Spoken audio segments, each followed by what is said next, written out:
하나님 말씀은 출애굽기 22장 20절로 27절 말씀입니다. 너희도 애굽 땅에서 나그네였음이라.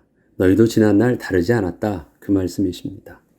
오늘은 본문을 좀 읽어보겠습니다. 너는 이방 나그네를 압제하지 말며 그들을 학대하지 말라. 너희도 애굽 땅에서 나그네였음이라.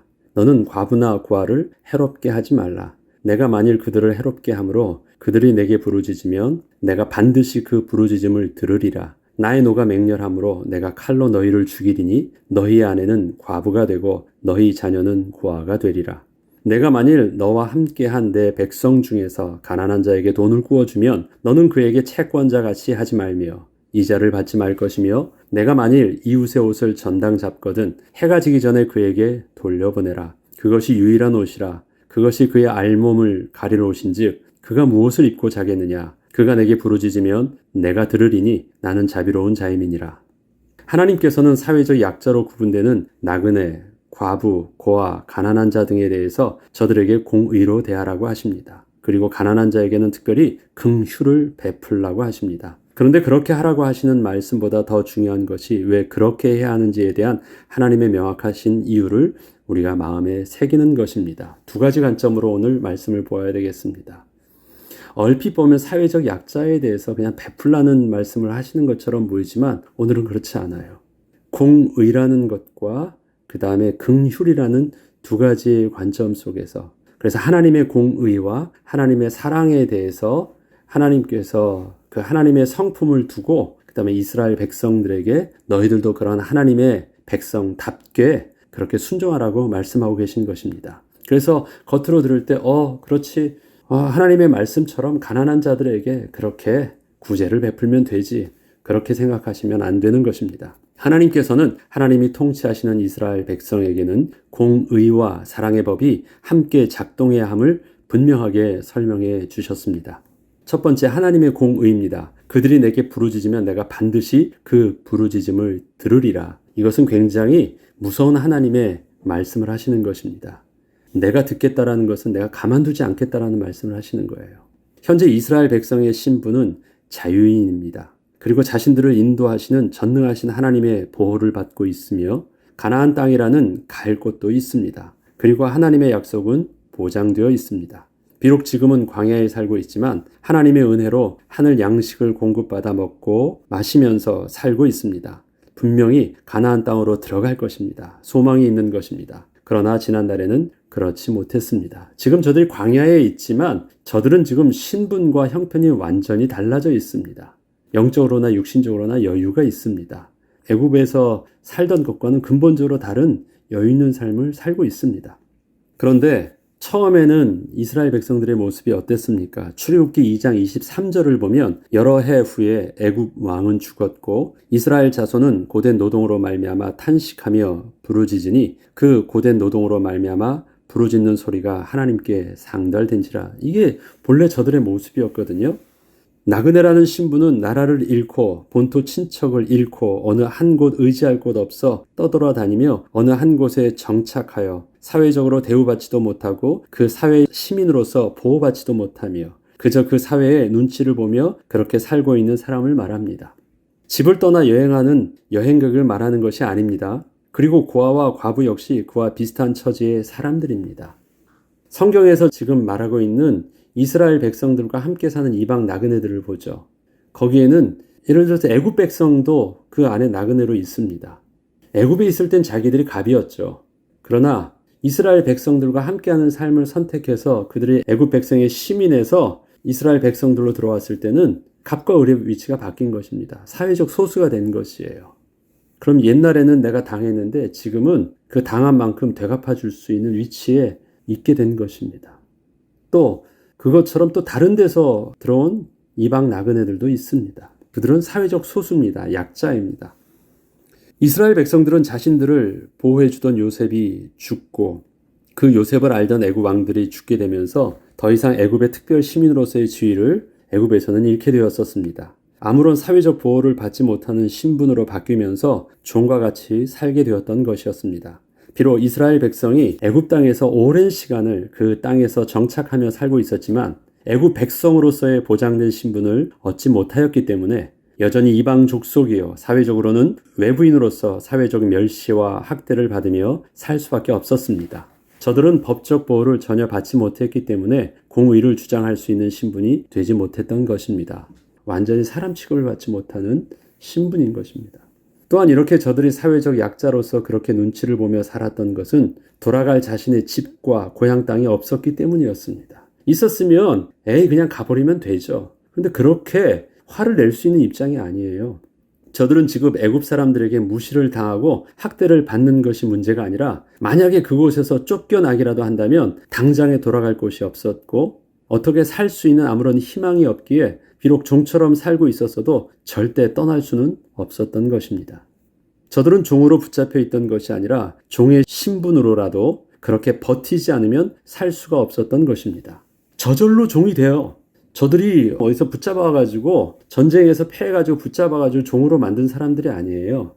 저절로 그의 형편이 바뀌어지면서 저절로 을이 되었고 저절로 종과 같은 모습으로 바뀌어진 것입니다. 그렇지 않으면 살 수 없으니까. 그러다 보니까 점점 더 사람들한테는 우습게 여기게 됐고 점점 더 사람들에게는 함부로 취급을 받는 위치가 된 것입니다. 불의하게 학대를 당하고 있어도 어떻게 대꾸조차 할 수 없었던 것입니다. 그리고 그렇게 400년 이상을 살고 있었다는 것은 앞으로도 영원히 그 신분은 바뀌지 않고 살 수밖에 없었음을 말하는 것이었기에 저들은 그렇게 구원의 소망이 전혀 없던 삶을 살고 있던 것입니다. 이러한 나그네와 같은 이스라엘 백성에게 만약에 하나님의 구원의 은혜가 없었다면 지금도 여전히 저들은 아무 소망 없이 애굽에서 그렇게 살 수밖에 없었을 것입니다. 그런데 하나님이 이스라엘 백성의 학대당함을 들으셨고 특별히 하나님의 언약을 기억하사 구원하여 주신 것이었고 이것을 이스라엘 백성들은 절대 잊지 않으므로 현재 함께 살고 있는 그러한 나그네들과 그와 비슷한 처지의 고아와 과부들에게 하나님의 공의를 가지고 대하라고 하시는 것입니다. 이것은 구제를 해주라는 것과는 근본적으로 다른 것이었습니다. 다시 한번 더 내용을 보죠. 너는 이방 나그네를 뭐 하지 말라고요? 압제하지 말래요. 막 누르지 말래요. 그들을 학대하지 말래요. 너희도 애굽 땅에서 나그네였습니다. 이것은 가난하다는 말을 하고 있지 않아요. 공의의 법이 작동되지 않는 저들을 불의함으로 막 누르지 말라는 것이에요.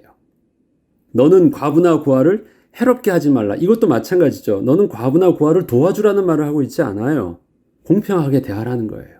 저들에게서도 공의의 법이 작동되도록 법적 보호를 받을 수 있는 신분으로 그렇게 대우하라는 것이에요. 그냥 가만히 그 앞에 나그네 고아 과부만 보면 뒤에 이 말에 그냥 보지 않고 쓱 지나가요. 그러면 뭐만 생각합니까? 불쌍히 여기라고만 생각해요. 이거 불쌍히 여기라는 말이 아니잖아요. 해롭게 하거나 학대하지 말라. 불의로 대하지 말라는 것이에요. 저들 가만히 잘 두면요. 열심히 살 수 있어요. 그런데 뭐가 안 되는 거예요? 공의의 법이 작동되지 않아요. 그래서 고통당하고 있는 것이에요. 이처럼 특별히 학대하지 말라는 말씀 속에는 저들에게는 자신이 보호받을 수 있는 신분이 되지 않아 동일한 시민으로서의 공의의 법이 적용되지 않는 약점을 이용해서 함부로 대하지 말라는 것이었습니다. 지금도 이스라엘 백성들은 하나님의 주권 속에서 그렇게 보호를 받고 있기 때문인 것이었지 만약에 자신들도 하나님께서 보호해 주지 않으시면 저들과 다름없음을 절대 잊으면 안 되는 것이었습니다. 이스라엘 백성의 구제는 단지 사회적 약자를 긍휼히 여기는 도덕적 차원에서의 행동이 아니라 현재 자신들을 지켜주시고 인도하여 주시는 하나님의 주권 앞에서 겸손히 자신의 위치를 인정하고 감사함으로 스스로 하나님께 순종함으로 해야 하는 일이었습니다. 공의의 하나님의 백성으로서 하나님의 법이 작동되고 있는 하나님 나라에서 불의하게 나그네를 대하지 말라고 하신 것입니다. 그리고 하나님께서는 그러한 자들을 향하여 이러한 경고를 하십니다. 내가 반드시 그 부르짖음을 들으리라 말씀하십니다. 하나님이 그들의 고통 소리를 들으시고 하나님이 아브라함과 이삭과 야곱에게 세운 그의 언약을 기억하사 하나님이 이스라엘 자손을 돌보셨고 하나님이 그들을 기억하셨더라. 하나님이 저들의 학대담, 고통당함을, 억울함을 하나님이 들으셨대요. 그리고 기억하셨고 돌보셨대요. 돌보시는 방법은 저들을 구원해 주신 것도 있지만 또한 하나님의 그 돌보심의 방법은 어떻게 하셨습니까? 애굽 백성을 징계하셨어요. 지금 내가 듣고 있다라는 말을 경고할 때는요. 저들을 내가 돌보아주겠다라는 말만 하시는 것이 아닙니다. 너희들도 똑같이 그렇게 가만두지 않을 거야 라고 말씀하시는 거예요. 지난날 하나님께서 이스라엘 백성의 학대당함을 들으셨다는 것은 애굽 왕과 그 백성들이 감히 공의의 하나님의 백성을 그렇게 무법적으로 함부로 대한 것에 대하여 하나님께서 참지 않으셨음을 기억하게 합니다. 하나님께서는 애굽의 바로왕에게 10가지 재앙과 홍해에서 애굽 군대를 완전히 수장시키시며 멸하시기까지 하나님의 진노는 멈추지 않고 계속 하셨었습니다. 이것은 바로왕이 만약에 순수히 말을 들었으면 한 번에 끝낼 수도 있었던 것을 계속하신 것이 아니셨습니다. 하나님은 처음부터 홍해의 멸망까지 계획하시고 혹시 그 바로왕이 잘못했다고 할까봐 아예 잘못했다는 말을 하지 못하도록 하시면서 끝까지 완전히 진멸하신 것입니다. 하나님의 계획은요, 홍해의 기적까지 11번까지 계획하시고 완전히 멸하게 하셨던 것입니다. 하나님의 그 분노가 어떠하셨는지를 분명히 보여주신 것이었습니다. 그런데 이와 같은 하나님의 진노를 만약에 이스라엘 백성이 함께하는 나그네와 또 고아와 과부에게 그렇게 불의하게 대하면 동일하게 그렇게 하시겠다고 하신 것입니다. 내가 만일 그들을 해롭게 함으로 그들이 내게 부르짖으면, 자, 해롭게 함으로 부르짖게 되면 뭐예요? 무슨 부르짖음으로 할까요? 하나님 나 배고파요를 부르짖을까요? 아니에요. 하나님 나 억울해요라고 부르짖는 거예요. 억울해요. 내가 반드시 그 부르짖음을 들을 것이야. 너 가만두지 않을 거야. 나의 노가 맹렬함으로 내가 칼로 너희를 죽이리니 너희 아내는 과부가 되고 너희 자녀는 고아가 되리라. 너희도 똑같은 신분으로 다시 돌아가게 될 것이야. 이러한 하나님의 진노는 이스라엘 백성이 단순히 불순종하는 도덕적 차원에서의 실수가 아니라 하나님의 공의를 손상시키는 일이었기 때문에 하나님이 그렇게 불의를 참지 않으시겠다고 아주 강하게 경고하신 것이었습니다. 두 번째는 하나님의 사랑이십니다. 그가 내게 부르짖으면 내가 들으리니 나는 자비로운 자임이라. 이거는 다른 말씀이시죠. 내가 만일 너와 함께한 내 백성 중에서 가난한 자에게 돈을 구워주면 너는 그에게 채권자같이 하지 말며 이자를 받지 말 것이며 내가 만일 이웃의 옷을 전당 잡거든 해가 지기 전에 그에게 돌려보내라. 그것이 유일한 옷이라. 그것이 그의 알몸을 가릴 옷인즉 그가 무엇을 입고 자겠느냐. 그가 내게 부르짖으면 내가 들으리니 나는 자비로운 자임이라. 하나님께서는 가난한 자의 그 절박한 부르짖음에도 귀를 기울이신다고 하십니다. 이들은 지금 억울함을 호소하지 않아요. 하나님 나 배고파요. 그래요. 저들이 지금 돈을 빌려준 사람한테 억울하다고 말할 수 있어요? 없어요. 돈을 빌려줬고 난 약속한 대로 나는 갚기로 했고 나는 돈을 빌리기 위해서 정당하게 나는 나의 담보물을 제공했고 그래서 저들에게 억울하다고 하면서 호소할 게 없어요. 그런데 나는 고통스러워요. 하나님 나 힘들어요. 아무에게도 말할 수가 없어요. 내 속의 어려움을 알 수가 없어요. 하나님 배고파요. 도와주세요. 그러고 있는 거예요. 그 부르짖음은 긍휼을 구하고 있는 거지 억울함을 호소하고 있는 것이 아닙니다. 근데 하나님은 그것에도 귀를 기울이신대요. 그리고 들어주신대요. 그리고 그 듣는 그 귀는 어떤 귀라고요? 사랑의 귀래요. 긍휼의 귀래요. 다르죠. 앞에 들으심과 분명히 다른 개념입니다. 하나님께서는 이스라엘 백성들이 출애굽할 당시에 이웃에게 은혜를 받게 하사 저들의 모든 은금 패물을 다 받아 가지고 나오게 하셨습니다. 이것은 그동안 가난하게 살 수밖에 없어서 아무것도 가진 것이 없던 이스라엘 백성들에게 베풀어 주셨던 하나님의 은혜의 선물이셨습니다. 이스라엘 백성들이 본래 그렇게 가난하지 않았었어요. 부자였습니다. 넉넉한 삶을 살고 있었습니다. 이스라엘 백성이 애굽으로 들어올 때도 그렇게 가난하지 않았습니다. 그런데 어느덧 지금 그들의 모습은 종과 같이 가난해졌습니다. 왜 그럴까요? 불의하게 빼앗겼던 것이고 동일한 법적 보호를 받지 못했기 때문에 그렇게 핸디캡을 가지고 가난해질 수밖에 없었습니다. 근데 하나님께서는 저들이 나올 때 그러한 모든 것들, 억울함을 보상받게 하셨고 그의 가난함을 하나님께서 처음에 들어갈 때 풍요함으로 하나님께서 다시 가지고 그대로 다시 나오게 하셨던 것입니다. 이것은 하나님께서 베푸신 은혜이셨어요. 저들에게 긍휼의 마음을 하나님이 잊게 하셔서 달라고 하는데 저들이 막 주는 것이에요. 막 두려운 마음으로 긍휼의 마음으로 막 주어서 나가게 하는 것이에요. 하나님께서 베푸신 은혜이셨습니다. 현재 이스라엘 백성들이 가지고 있는 자신의 재산과 그 부는 그렇게 하나님께서 주셔서 얻게 된 것이었기에 가난한 자들에게 긍휼을 베풀기를 아까워하지 말라고 하신 것입니다. 특별히 저들은 자신들이 담보로 제공할 것조차 가지고 있지 못하고 저들이 그 빚을 갚을 능력이 또한 되지 않는 상황을 이해하고 배려하라고 또 배려해 주라고 하시는 것입니다. 겉으로 드러난 공의의 법을 가지고서는 그렇게 이자를 받고 담보물을 제공받는 것이 잘못된 것이 없어 보이지만 하나님의 공의의 법과 더불어 하나님의 사랑의 은혜를 또한 함께 기억하면서 사회적 약자를 대하라고 하시는 것입니다. 하나님의 시선은 하나님의 공의와 더불어 긍휼 어린 하나님의 사랑의 눈으로 저들을 향한 이웃의 행동을 보고 계시고 저들의 부르짖음을 듣고 계신다는 것입니다. 이웃의 행동에 대해서는 하나님은 공의의 눈으로 보신대요. 그리고 연약한 자들을 하나님은 사랑의 눈으로 보신대요. 이스라엘 백성은 하나님이 통치하시는 하나님 나라의 백성으로 하나님의 공의의 법과 하나님의 사랑에 의해서 다스림을 받고 보호를 받으며 인도하심을 받고 있는 백성입니다. 하나님께서 이스라엘 백성에게 요구하시는 공의와 사랑은 하나님의 주권 속에 있는 이스라엘 백성이 지켜야 하는 그 마땅함입니다. 단순히 종교적 계명이 아닌 것입니다. 하나님의 통치 안에 있기 때문에 그렇습니다.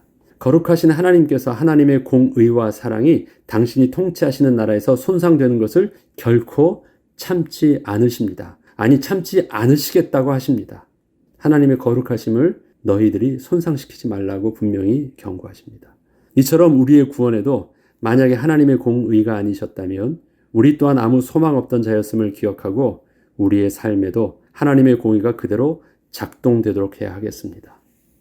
또한 우리의 삶에 베푸신 하나님의 은혜와 사랑에는 조건과 대가가 없으셨음도 기억하고 만약에 하나님의 공급하심과 베푸심이 없었다면 우리의 삶 또한 여전히 그렇게 가난한 모습으로 살 수밖에 없었음을 결코 잊지 않으므로 겸손하게 그 사랑을 이웃에게 실천하는 삶을 살아야 하겠습니다.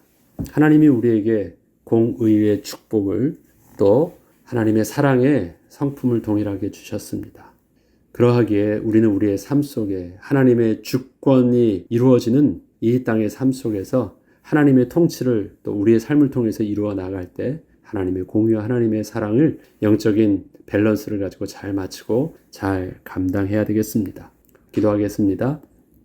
공의의 하나님, 하나님의 의로 인하여 우리에게 의로운 백성 되게 하셨고 또 그 법으로 인하여 우리에게도 구원 얻는 하나님의 백성 되고 하나님의 자녀 되게 하셨습니다. 하나님 참 감사합니다. 그 공의의 법이 세상을 향해서 복음을 증거할 때도 온전히 증거되게 하시고 또한 그 법으로 인하여 저들을 의롭다 칭하시는 예수 그리스도의 비밀을 증거할 수 있도록 은혜를 베풀어 주시며 또한 하나님의 사랑이 아니셨다면 누릴 수 없는 축복의 비밀들을 우리가 받은 대로 정직하게 갚을 수 있는 섬김의 비밀도 온전히 감당하게 하여 주옵소서. 감사드리며 우리 주 예수 그리스도 이름으로 기도합니다.